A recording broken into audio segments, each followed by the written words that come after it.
емес. Мысалы, тұңғыш президент туралы кино түсірем. Нағыз кино болады. Басты рөлді ойнауға мені шақыршы. Шақырар едім, бірақ сен тұңғыш президентіміздің өмірін жақсы білмейсің ғой? Неге білмеймін? Мен ол кісі туралы мынандай кітап оқығанмын. Тіпті киносында көргем.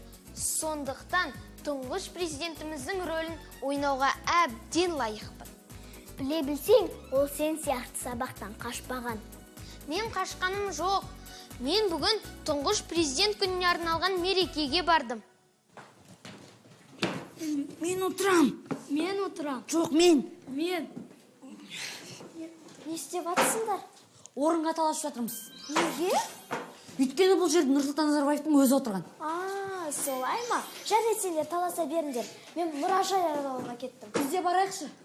Кет.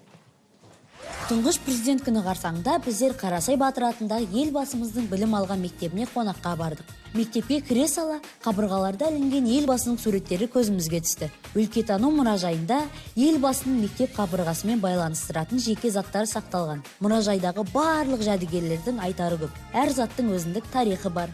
Бұл жәдігерлерге қарап, елбасының қаншалықты еңбексүйгіш дара тұлға екеніне көз жеткіземіз. Оқуға зерек әрі өнерлі бала Нұрсұлтан домбыра шерткен, баян тартып керемет ән салған екен. Мектепте қоғамдық жұмысқа да белсене араласып жүрген.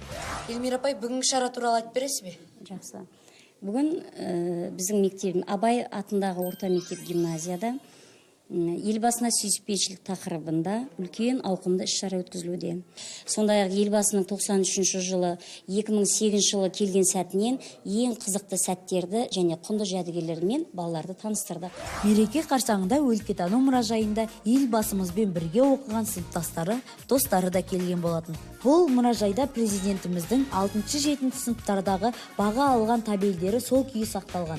Тұңғыш президент күніне орай ұйымдастырылған мерекелік шара одан ары Сүлейман Демирел атындағы университетте жалғасты.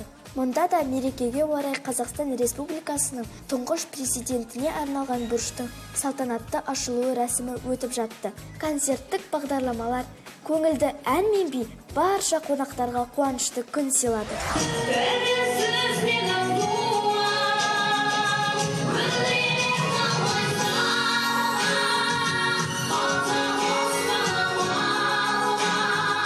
Осылайша елбасы күні жарқын сәттерге толы болды. 1991 жылдың 1 желтоқсанында мемлекет басшысы алаш жұртының алдында ант қабылдап, халқы үшін талмай еңбек етіп келеді.